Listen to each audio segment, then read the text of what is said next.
All right, let's get straight to it. More gain does not mean more power. In fact, it's probably the exact reason your guitar sounds thin and just vanishes the second the drums kick in. I spent my entire career mixing records, and honestly, I'm tired of hearing it. You think by cranking this knob, you're getting some huge, powerful sound, right? You're chasing this feeling, this thing that's going to just knock down a wall. But trust me, that is not what's happening. Every single time you nudge that knob further, you're not adding strength, you're just adding noise. You're adding this fizzy, messy compression that has absolutely nowhere to sit in a real professional mix. It's a total misunderstanding of how guitar tone is actually built from the ground up. That's what it is. It's just sonic mud. So today, we're killing the noise. We're going to build what I call a gain cascade, a layered, structured approach that will actually cut through a mix like a razor blade. Okay, so let's really get into this. You have to stop thinking about your amp and your pedals as just one big gain knob. It doesn't work that way. Think about it like this. Your amp, that's the engine. But the pedal? The pedal is the turbo.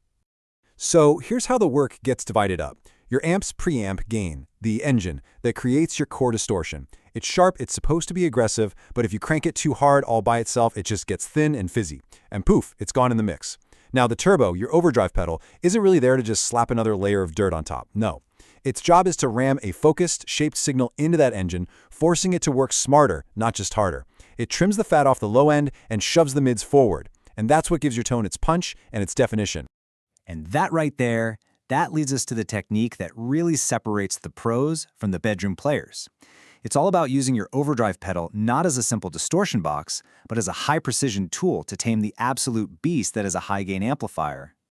So, here's the classic setup. Look at step 1. The drive on your pedal is way down, at or near 0. You are not using the pedal for its own distortion. The level knob, though, is cranked way up. This pushes a really hot, powerful, but clean signal into your amp. And because that signal is so strong, you can actually back off your amp's own gain. That's step 2. This cleans up the mud instantly. Then finally, step 3. The pedal's tone knob becomes your scalpel. It lets you decide exactly which frequencies are going to hit the front end of your amp in the first place. And this is perfectly illustrated by the most famous example of this whole technique, the tube screamer effect. See, it's not about the scream, it's about the shape. It surgically boosts the mids, right in that sweet spot between 700 Hz and 1 kHz, exactly where a guitar needs to live to be heard. And at the same time, it rolls off all that muddy low end before it even has a chance to turn your amp's distortion into a swamp. And what you get? Well, the results are exactly what you want from modern rock and metal. Your palm mutes become tight and percussive, not flabby and loose. Your tone slices right through the bass and drums instead of fighting them for space. You actually get more musical saturation and sustain because the amp is working efficiently, and every single note, even in a super fast riff, stays clear and articulate. This is clarity. This is real power. But look, this isn't just some magic trick we're doing. It works because of the actual physics of vacuum tubes. To really get it, we need to look at what's happening under the hood, inside the amp, when you push it the right way.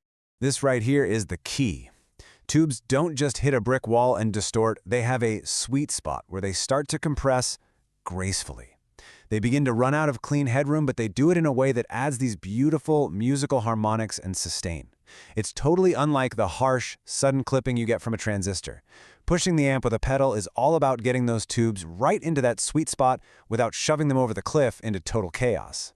So here's what your clean guitar signal looks like going into the tube stage. It's a nice, simple, smooth sine wave. It's pure, sure, but it doesn't have the character or the complexity that we're looking for in a great rock tone. And here's the output. Now notice how the peaks aren't just chopped off flat, they're gently rounded over. That is the soft clipping of a tube. That rounding process is what creates those rich, even order harmonics, the stuff that sounds so warm and musical to our ears. It's compression that you can literally feel. This chart shows it perfectly. See over on the left where those grid curves start to bunch up? That's the tube physically running out of room to amplify the signal cleanly. That's the beginning of compression. Now, that zone isn't a flaw you want to avoid. It's the destination. It's where all the magic happens. It's where you get that incredible sustain and that singing quality. Your pedal's job is to deliver the perfect signal to push that tube right into that zone and keep it there. So here's the big takeaway. Stop thinking of gain as one single knob that you just crank to 10. You have to start building your tone in layers. You have the pedal shaping the signal, and that shaped signal pushes the preamp into its sweet spot. You build your gain in stages. You build it like a wall, one solid brick at a time. And that is how you get a wall of sound that doesn't crumble into a pile of mud. So that's the science. Now comes the art. Are you a player who sculpts your gain with pedals, or are you a purist who plugs straight into the amp and lets it rip? You know, there's no single right answer. There's only your sound. So, let's argue about it. Hit me in the comments.